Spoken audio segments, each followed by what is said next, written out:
Well, episode 1. Kick this right off talking about what I spent my time today doing. So, I had the bright idea the other day that if I could get my head around Zapier, I'd be able to make some pretty interesting automation, I guess. And the idea came to me as I was watching one of Alex Formosi's videos about accountability lessons. That's kind of where this podcast thing came from. Oh, if you articulate the lessons that you're learning through stories, then it contextualizes them, gives you a reason and an immediate understanding of why the lesson is useful to you. So I figured to myself, well, I can make a pretty amazing little tool if I could simply record the audio for a podcast of some sort, and then have some images auto-generate. I think I talked about this in the first one. Some images auto-generate, and then splice those images as a slideshow over the audio so that I could and then have ChatGPT, which is integrated in Zapier, write me a title, a description, and tags for the video, and then post it automatically.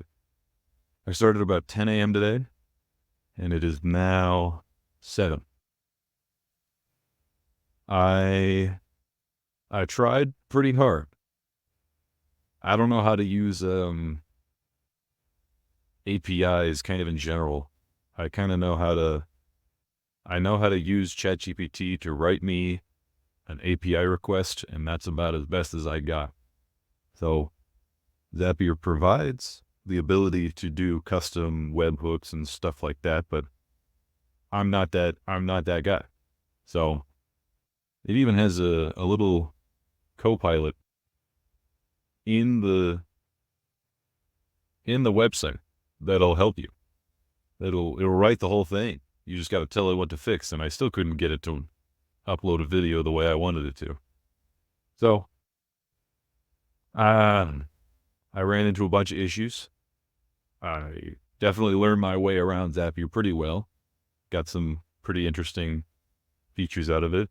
I also found out that there's a ton of editing like AI editing software, like automatically trim cut silences, retakes, clean your audio for you, like single button presses, 2 button presses to do each of those things. I remember back in the day using Audacity for a high school project or something like that, where I had to trim out those silences by hand, and that immediately was like, all right, I don't need to do this. I'm not a huge fan. But man, oh man, was I frustrated just a minute ago once I finally just threw up my hands and was like, okay,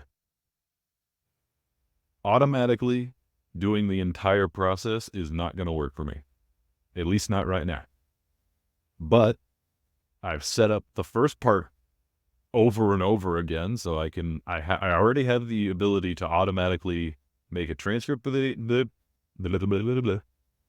make a transcript for the video, to take that transcript and plug it into ChatGPT, and that'll give me a title, a description, and tags automatically. That's all super cool.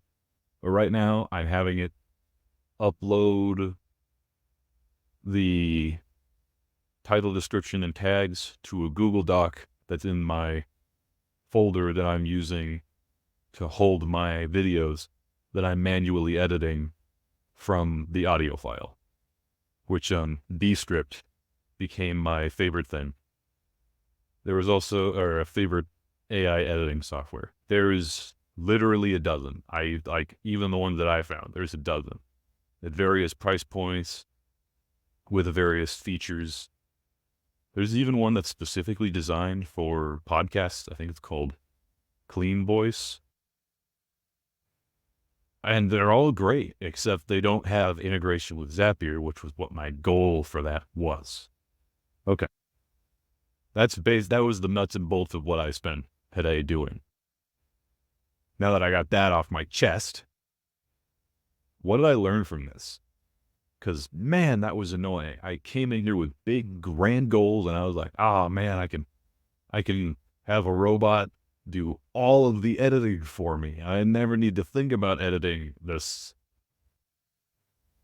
I don't even need to think about doing it by hand ever. I just got to set this automation up one time, and then I'm done. It'll take me, a handful of hours, and then I can go and really like gung-ho record all these things and just post them right away, and I don't need to think about it for a second. I just need to tell the story. But I suppose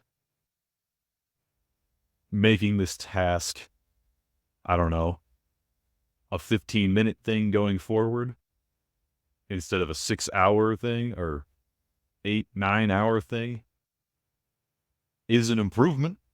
I probably could have done this without ever looking at Zapier in the first place. Just Google AI video editing software, find the one that has silence removal and removal, and throw the audio right there, and then I'm done. But I wouldn't have gotten the experience with Zapier that I did, and found out some of the limitations of the API requests through this software. And I also wouldn't have found out the sheer volume of video editing softwares that are empowered by AI. And not to mention the fact that there's a dozen competitors utilizing AI, and ChatGPT has only existed for like a year and change. I don't even know. So what did I learn? Media production is not a solved problem, that's for sure. Generating an image with DALL-E 3. Okay, that's at least I got a good laugh out of it. I'll tell you what, that was crazy. And Zapier is very powerful, especially with ChatGPT. It really, really can take things that are long and complicated and summarize them to, however much you want to.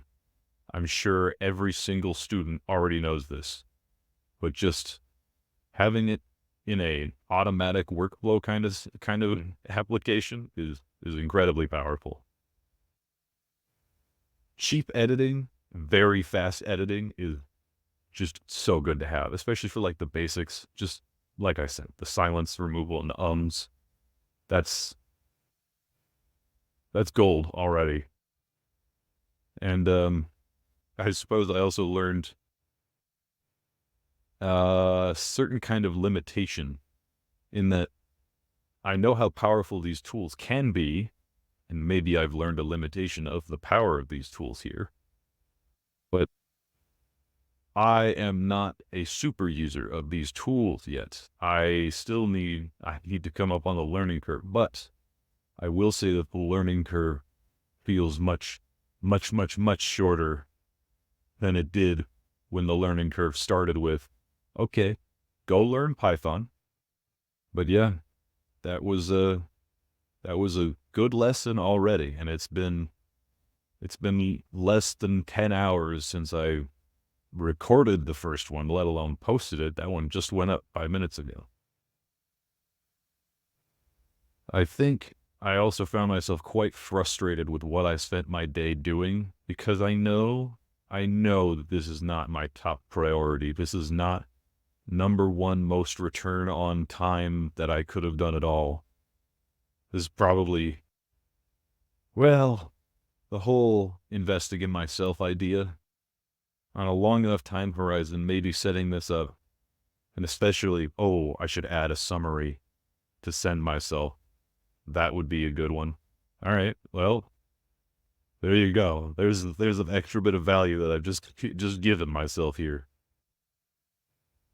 All right. Yeah.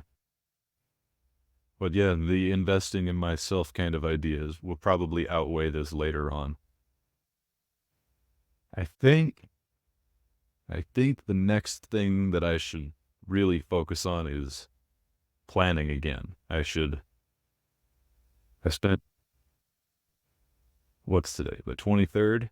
I spent a week just thinking about what I'm going to do with the next couple of months, the next few years. And I haven't chosen anything necessarily, especially what I'm going to be focusing on. But I have definitely spent a lot of thought on this, so I am geared to learn about these things, geared to think harder about these things right now. I'm in the groove. I think another takeaway that I should be aware of is that health and happiness are important variables. I do my best to get as good sleep as I can, and I can't sit and do only computer things for 12 hours a day like I used to be able to when I was younger. I just need to move. But when I do move, when I see the sun, when I stretch, go on a walk, lift, anything like that, I feel so much better. I'm able to focus more. I'm frustrated less easily. While I'm walking or going and lifting or stretching, I'm usually able to collect my thoughts around something because, yeah, downtime is important, especially high value downtime, like exercise. Mm. Thanks for listening, man. See you next time.